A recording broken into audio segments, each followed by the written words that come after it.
Hello and welcome to another episode of Is It Broke? Is It Fixable? Or Just Plain Durable? Today we're going to talk about LaserDisc.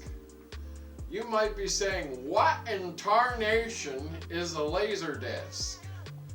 Well, we'll fill you in. LaserDisc is a very early digital video format.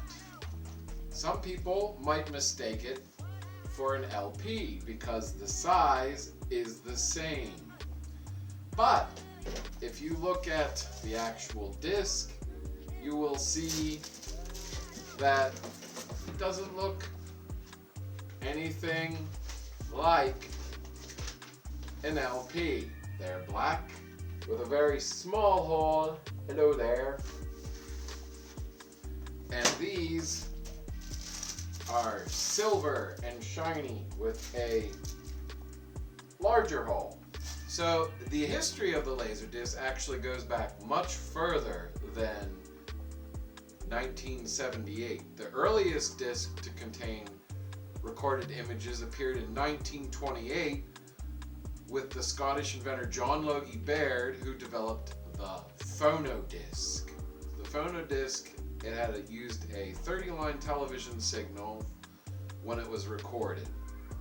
And despite its novelty, it was not a commercial success and was abandoned in 1936. Oh, shucks. We could have had video discs much earlier than we already did. It recorded images and sound as tiny pits on the surface of the disc. Philips and Sony brought the video disc to the market in 1978. Originally, it was called DiscoVision. Pioneer made use of the format as a form of karaoke entertainment. Pioneer is also the one that came up with the name LaserDisc. You might be wondering, how come LaserDisc never made it as a format? Well, you couldn't record on it like you could with VHS or Betamax, and the hardware was expensive, so only a very serious video buff would be purchasing this kind of a format. The format was largely ignored in Europe, but fared a bit better here in the big old US of A. Asia's love of anime and karaoke saw lots of available content and in turn lots of buyers for the format. The downfall of LaserDisc was the DVD format and VCD as technology advanced. DVD was easier to handle and cheaper to manufacture than said disc. Pioneer tried to keep things going by producing DVD LaserDisc combos. Their last units were made DVD and LaserDisc combos and were released in 2009. It was a pioneer of optical media, laying the groundwork, as we said, for DVDs and Blu-ray. It offered superior sound and image quality compared to VHS, though VHS will always hold a soft spot in the lives of us that grew up with it. It also had features like commentary tracks and special editions that are common today but weren't common back then. The foundation for LaserDisc was laid in the 60s with the development of the optical video recording technology. Try saying that 10 times fast. David Paul Gregg and James Russell invented this technology in 1963, and the patents were later purchased by MCA in 1968. Philips developed a reflective video disc system in 1969, which was superior to the transparent mode which was used by MCA.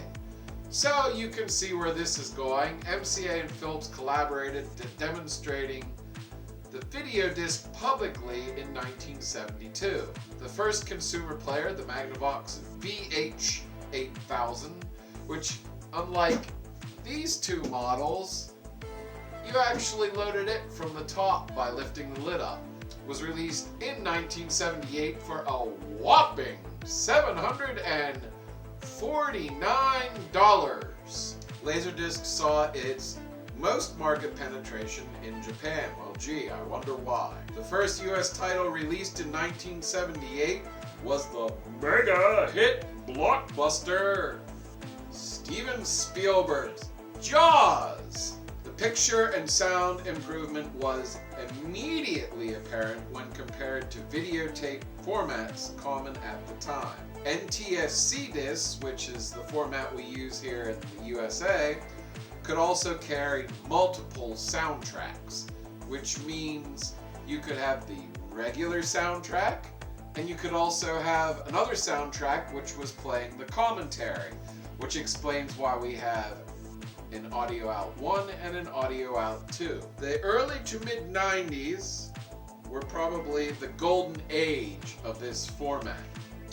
Speaking of the 90s, this particular model over here was a promotional model that schools had, and they tried to promote it as this is going to be the new and upcoming fancy format.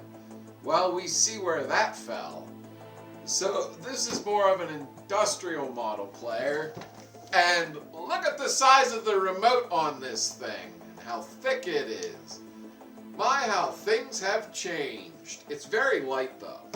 The main quirk of this format involved its limited running time capacity.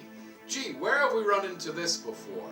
Could it possibly be Selectavision? CED? You could only fit about 30 minutes of film on a side depending on which format you were using. And those early players, unlike this player here, did not have the technology to flip the disc over, so you had to actually flip the disc over yourself, which can be quite fun sometimes because you flip the disc and you put it on the empty disc sides. Then it comes up with the quirky little LaserDisc turtle. So that meant you were guaranteed at least one interruption in your movie viewing while you got up to change the disc. And this particular player is great. Some of the other players that flip sides had a bulky box on the back, and the belt on those could get a little tricky. So, in your viewing formats, would you choose VHS, CED, or LaserDisc? For us video files, the answer is clear. We choose LaserDisc. Coincidentally, Pioneer also actually made this handy dandy little RF device for if you didn't have RCA composite cords for your TV and had to use the regular antenna input. Not sure how rare that is, but haven't come across many of them. Well, thanks for tuning in. Until we meet again, peace out.